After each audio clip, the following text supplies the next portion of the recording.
Turning on or off the grayscale screen for sleep mode on the Galaxy S24 helps reduce visual distractions and conserve battery by limiting color display during designated rest periods. Currently, this phone is in sleep mode and the screen has turned gray. If you prefer to keep your screen in color even during sleep mode, here's how you can do it.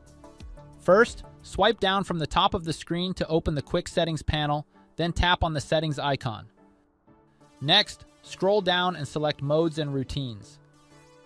Tap on Sleep. Scroll down and tap on Other Actions. From here, tap the minus sign next to the grayscale option. You'll notice the screen color will immediately change. After doing that, tap Done, and that's it.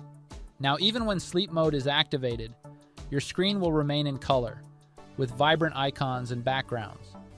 You'll still see which apps are available for use, as some might be grayed out, indicating they're restricted during sleep mode. Thank you for watching. Don't forget to like this video and subscribe to our channel for more helpful tutorials.